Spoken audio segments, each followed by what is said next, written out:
ఈ రోజు మొత్తం ఈ రాష్ట్రంలో ఏ బి సి డి ఈ 5 కేటగిరీల కింద ఉన్న బీసీలు 56.33%.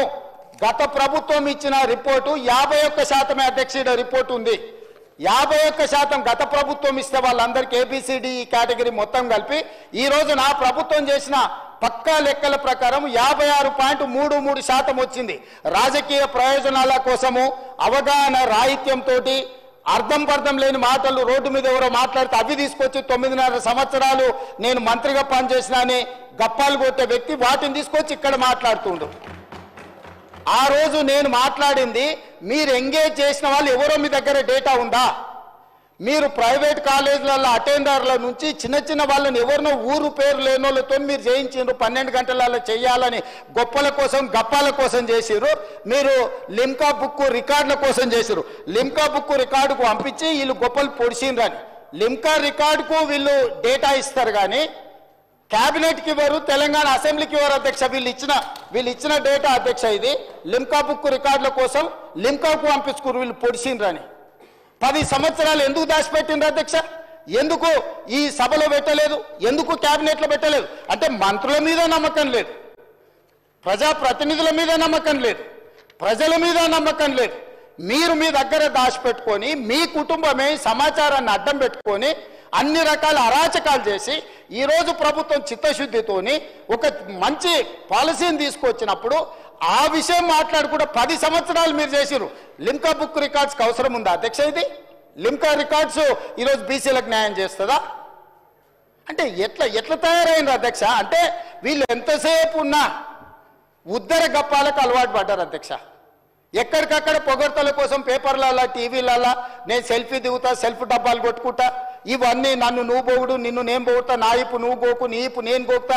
ఎంతకాలం ప్రజల్ని మోసం చేస్తారు అధ్యక్ష? మాట్లాడలేకపోవచ్చు అక్కడ ఉన్న మా బీసీ మిత్రులు, కానీ వాళ్ళ మనసుకు తెలియదా ఈరోజు ఈ ప్రభుత్వం చేస్తున్న ప్రయత్నం? ఎవరైనా ఈరోజు ప్రతిపక్షాలు డిమాండ్ చేసిందా అధ్యక్ష మమ్మల్ని? మేం బాధ్యత తీసుకొని ఈ ప్రక్రియ మొత్తం పూర్తి చేసి మంత్రివర్గంలో పెట్టి ఆమోదింపజేసి సభలో పెట్టి సభ ద్వారా మొత్తం దీన్ని ఆమోదించి వాళ్ళందరికీ స్థానిక సంస్థలలో కాకుండా విద్య ఉద్యోగ ఉపాధి అవకాశాలలో రిజర్వేషన్లు పెట్టాలని మేం తాపత్రయపడుతుంటే మమ్మల్ని తప్పు పట్టేది ఏంది అధ్యక్ష? ఇదెక్కడ న్యాయము? ఇదెక్కడి పద్ధతి? మీ కుటుంబానికి నచ్చకపోతే ఇక బలహీన వర్గాలకు అసలు ఏం మంచి జరగొద్దా?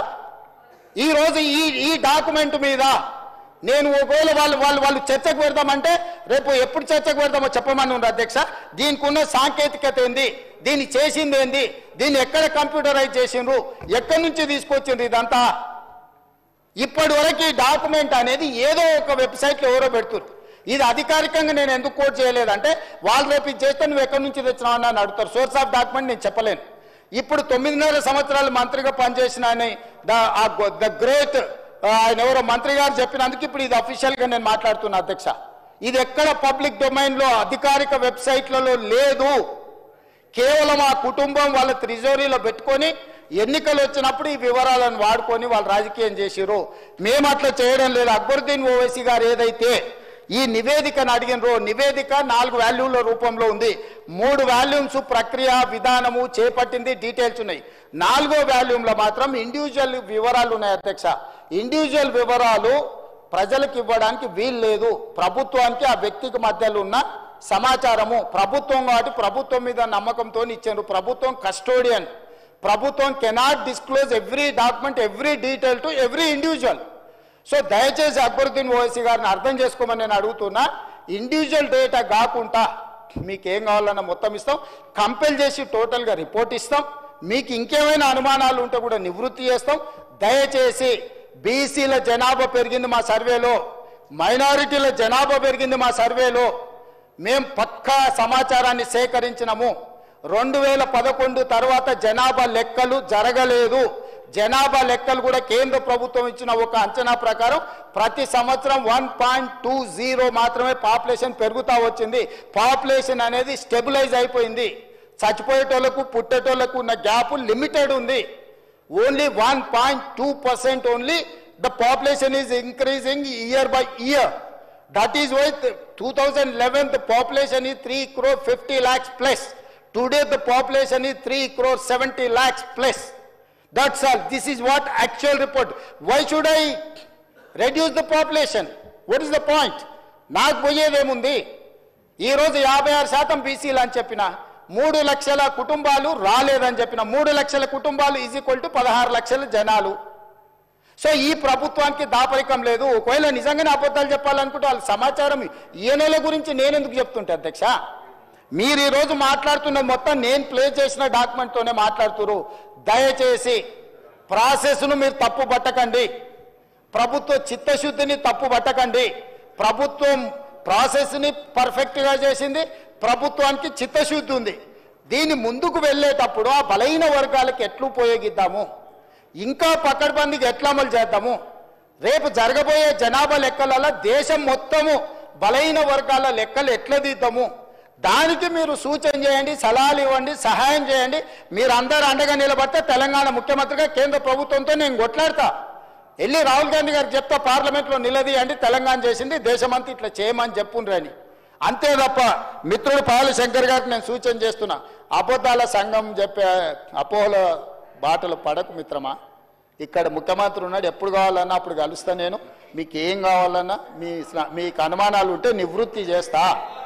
నేను ఎప్పుడో ఒకసారి అమావాస్య పుణ్యానికి బయటకు కనిపిస్తాను కాదు, 24 గంటలు అందుబాటులో ఉంటాను. నీకు తెలుసు, నీ మిత్రులకు తెలుసు.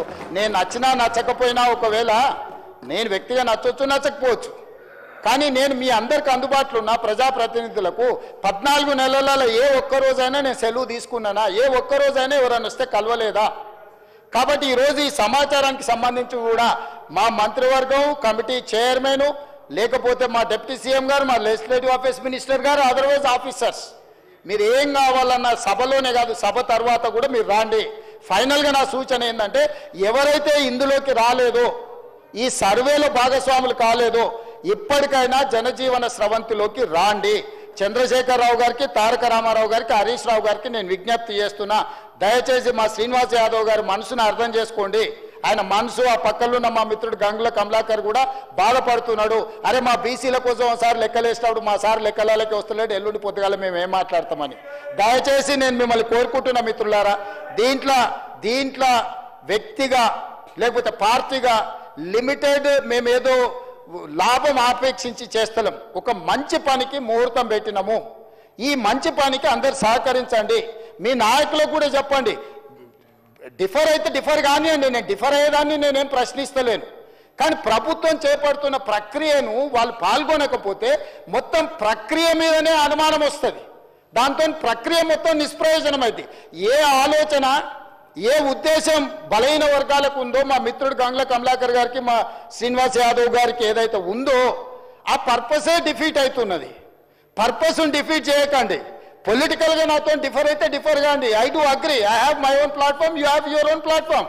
You can argue on your platform, I can argue on my platform. But the purpose is something different from politics. ఇది రాజకీయాల కంటే అతీతమైన ఒక మంచి ఉద్దేశంతో ప్రభుత్వం చేపట్టింది.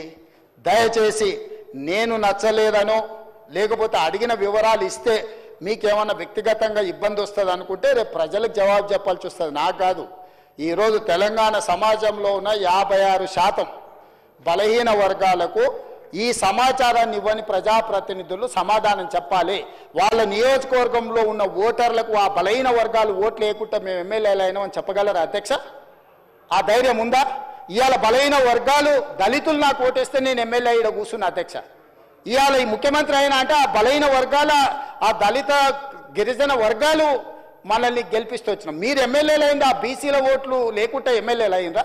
ఇలా బీసీల లెక్కలు వేసినప్పుడు మేము సర్వేలో పాల్గొనము, మాకు రేవంత్ రెడ్డి జుట్టు నచ్చలేదు, లేకపోతే రేవంత్ రెడ్డి ముక్కు నచ్చలేదు. రేవంత్ రెడ్డి కోసమా ఇది? రేవంత్ రెడ్డి నచ్చొచ్చు నచ్చకపోవచ్చు, ఇది బలహీన వర్గాల కోసము పనిచేస్తున్న విధానము, ఇది ప్రభుత్వము. ఈ ప్రభుత్వ విధానంలో బలహీన వర్గాలకు మేలు చేయాలనే ప్రయత్నం చేస్తున్నాం. దయచేసి చిన్న చిన్న కారణాల చేత ఇంత పెద్ద లక్ష్యాన్ని బలహీనపరచకండి అని చెప్పి నేను ప్రధాన ప్రతిపక్ష నాయకుడికి, వాళ్ళ ఎమ్మెల్యేలకు నేను కోరుకుంటున్నా అధ్యక్ష.